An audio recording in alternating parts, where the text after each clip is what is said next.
Well, welcome back to Carolina Saltwater Living. In the backyard working on gardening stuff today, and I'm going to show you how to make a hotbed. You'll understand as this video goes on. Not going to be any voiceover, be a little bit of music.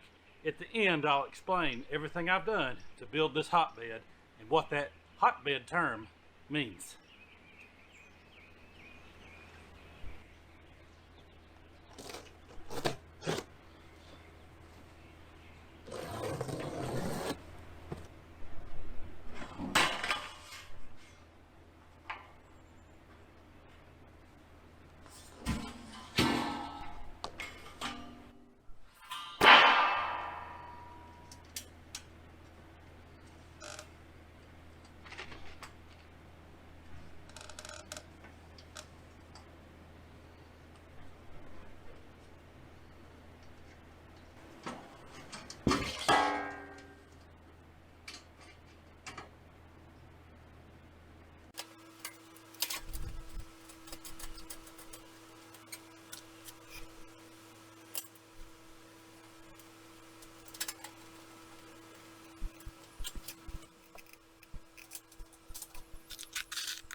this has taken me several hours. Yesterday I put 2 beds together that we bought from Vevor, or Vevor, however you say it. And I am impressed with the beds. They will hold up well. We know from using metal beds in the past that they will hold up to the elements. Even down here in this salt air, so close to the water as we are, they will hold up. It's not going to be a lifetime investment, y'all. But I would expect we will probably get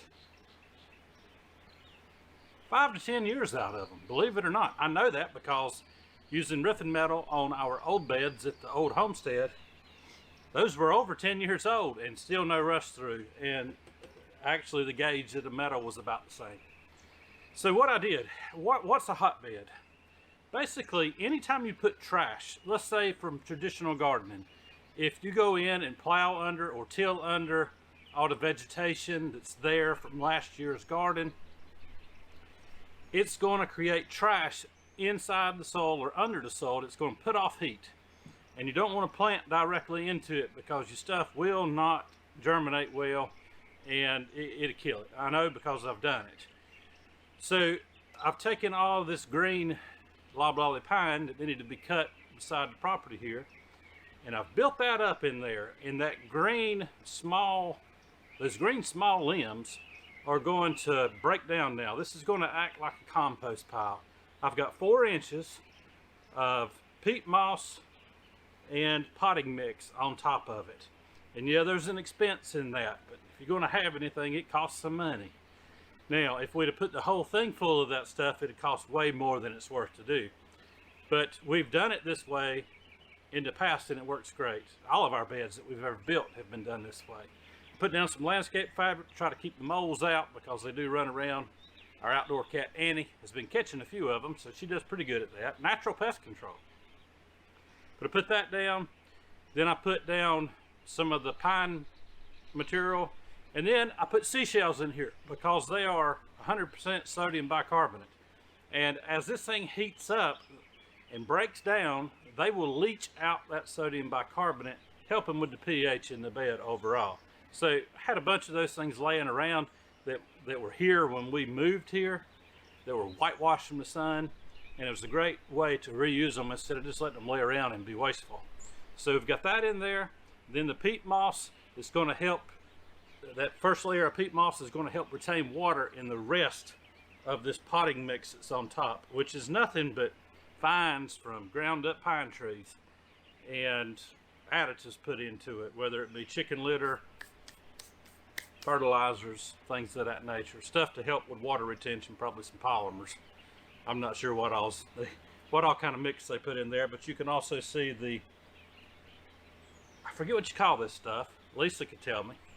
That helps retain water. It's like it's like a calcium product. I'm not sure what you call it. Maybe somebody on here can tell me. But a lot of times you'll put it over the top of a seed tray to help retain water. It's like a little rock sponge almost. So no need to fill this bed all the way to the top because this thing is going to settle. We'll use it this year the way that it is. Next year we'll continue to add potting mix on top of this. But this would be a good bed. It's a good way to use yard waste. I would not use old rotten logs and stuff. We've done that in the past and we've had mushrooms trying to grow up out of it. So use something, in my opinion, green, because it's going to help heat everything up and start breaking it down to make a good workable garden. So this is going to work out great for our backyard. Got another one to do. Not doing it today, but this will be good for now. Guys, y'all have a good day, great week, Lord willing, and the creek don't rise too high. We will see you on the next one.